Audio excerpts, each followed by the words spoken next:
Big Easy, The Blitz, Dat Wynn and Jason Minix from Radio Row, San Antonio's sports leader, 1250 ESPN, San Antonio.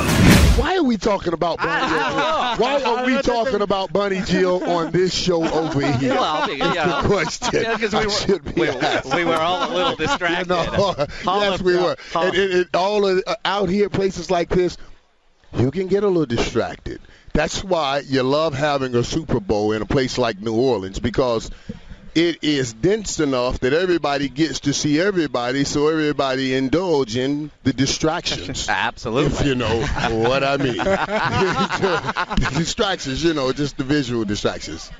Michael Irvin, Hall of Famer, with us here on 1250 ESPN San Antonio. We ran into the other day, and obviously it was the day that Randy Moss said he was the greatest of all time. And listening to you talk the other day, and I don't want to, steal your thunder because I know you'll probably go into that same rant, but listening to you kind of break down Randy Moss's comments and why he was dead wrong was fascinating to listen to the other night. Dead wrong in this sense, and I've said to people, and I was just with Jerry and Steve Young over here, Jerry Rice and Steve Young, and I was saying, the same thing. I just thought it was, I'll use two B words. It was blasphemy, first of all, because we all know, and I consider, and I excuse myself and apologize in advance to all of my Jewish fans and friends out there. But Jerry Rice is Jesus in cleats. Jerry Rice is Jesus in cleats, man. That's blasphemy to say you are greater than Jesus. That's why that was blasphemy. That's, what I mean. But on the other end, it was brilliant. That's the other B word, because he had us talking about something we all knew the answer to, but we were still talking about it. And when you think about it, I don't know that Randy Moss's name would have been top in any conversation. Michael Crabtree is the catalyst on that team. So Randy Moss's name would not have been tops in any conversation, but it was this week because of the brilliant comment. Not saying he was right, but he was brilliant for saying it. Mike, we talk about it. I tell these guys all the time, and I tell people how hard you work. What made you motivate you to do what you did when you were playing? I tell them about running the routes. Every play, you were giving you 110%. And if you didn't make that catch, you came back on the line, and you said, let's go again. But what drives you to be what you are, the player you are, and the person you are? And that's why I love the game of football. This game is greater than any game in the world. And I hear people talk about all of the stuff. Oh, football won't be around in 30 years. Get out of here. Yeah. Are you crazy?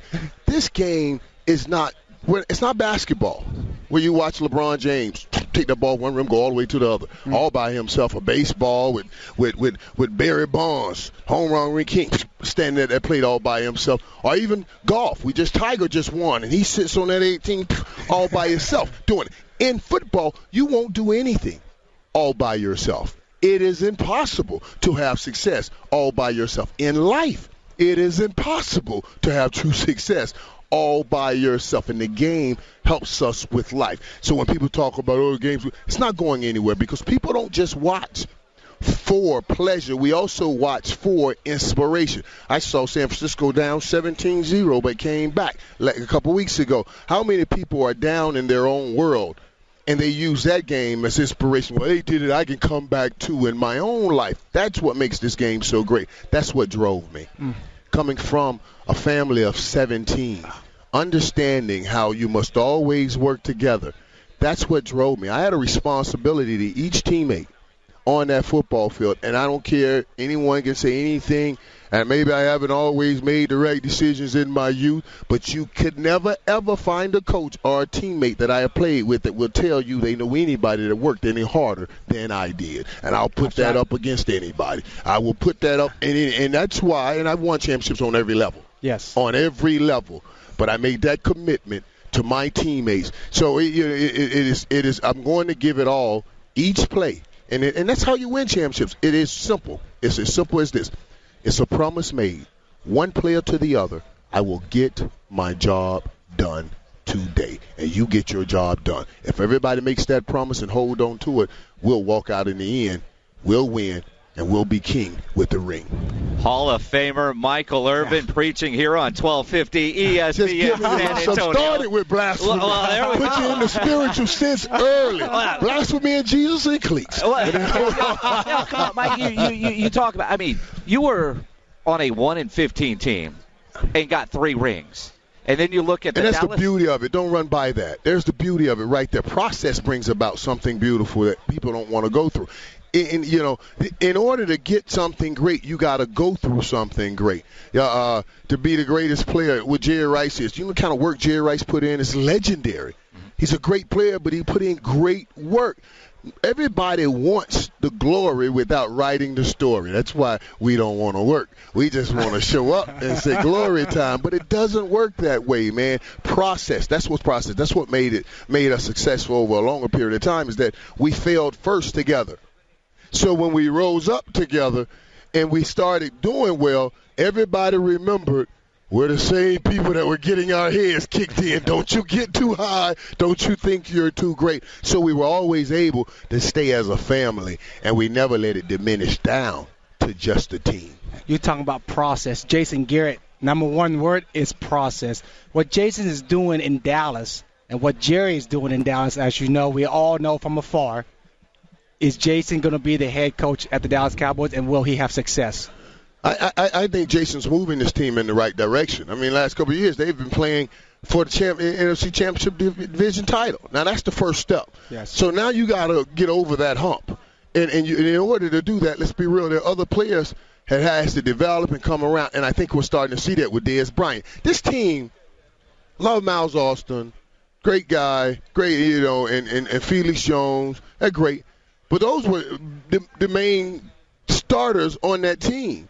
Now it's really Dez Bryant, who's really a beast, and DeMarco Murray, who's really a beast.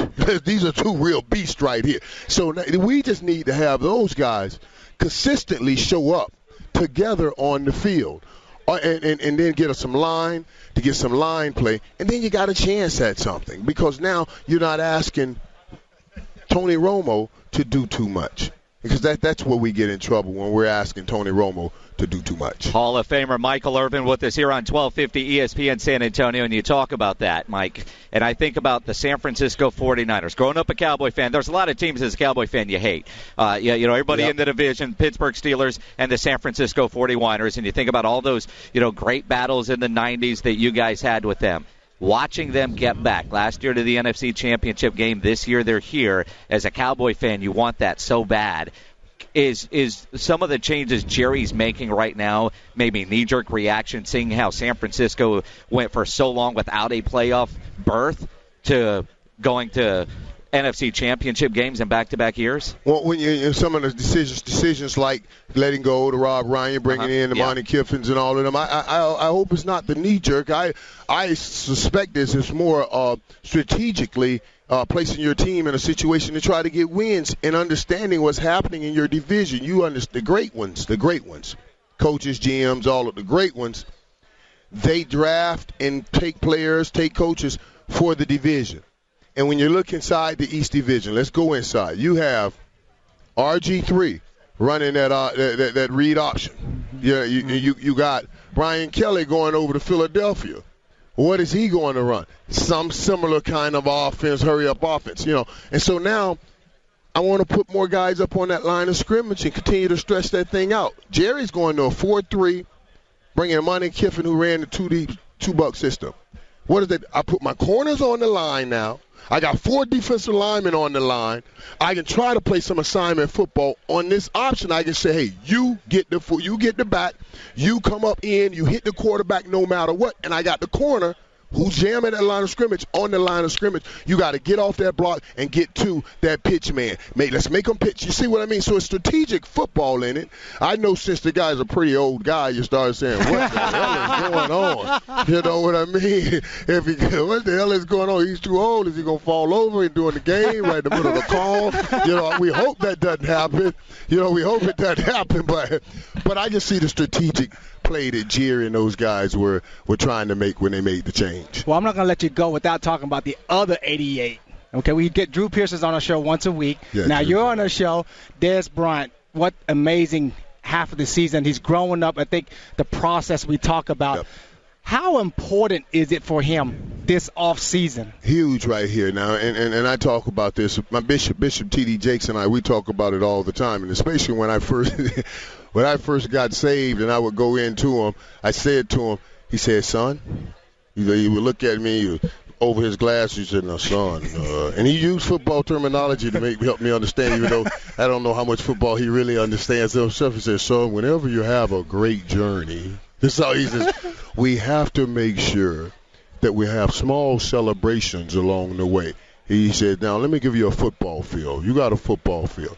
There's a reason they don't ask you to go 100 yards and 4 downs. They said it because the journey is too great. Very few people will have success.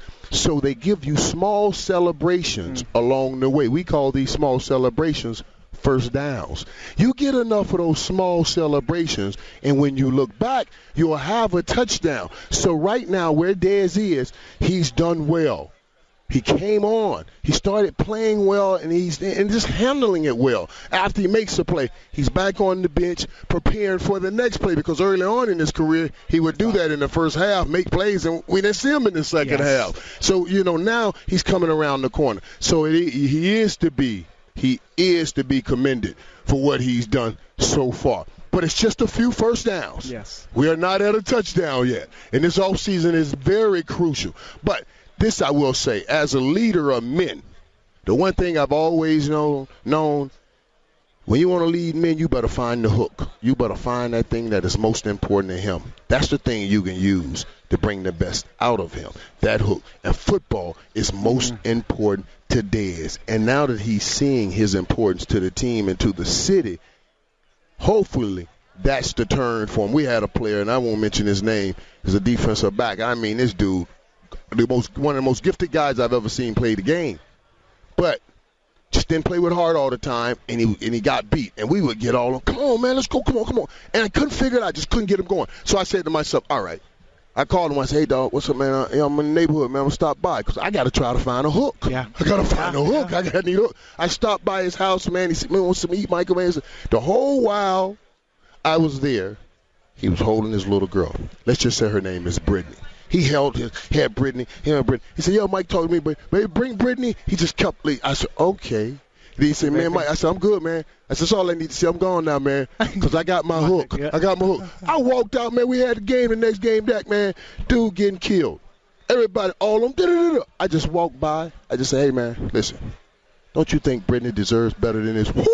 Boy, that dude, he was the baddest dude I've ever seen on the field. After that, he killed everything. I was like, oh, I got him now. I got that hook. Because, see, Brittany deserves better. And all I had to do was mention that little girl, and he was killing dudes. I said, if I'd have known this, man, we could have won 5 rings. I could have had me 5 rings, man. I should have gone over there. You need to make sure, whenever you're leading men, you find that hook, because if they don't think you care about their person, they won't give you all they have in their profession. That's the bottom line. Michael Irvin here on 1250 ESPN San Antonio, now doing great things for the NFL Network. I got to ask you, we're way late for a break, but you're Michael Irvin. We're taking all the commercials out, right? Jess, you got to do it, right? That's why I love radio. The greatest form of communication is right here, bar none. TV, I talk to people. Radio brings about true edification because you get to speak with people, and we get to do it in long form. That means you get to share, and when you share, you encourage me to share. And TV, we talk in those blocks. Yeah. True ministry I can do through radio. I can't really get to people through TV. But, you know what I mean? It's different. It is, but everybody's wearing their Super Bowl rings. You got 3. You don't have any jewelry on. Yeah, it's funny, huh? I tell you, man, when you win one ring, you have to wear it and remind people, make sure they see I won it, to remind them you won it. But when you have 3, they know you have them.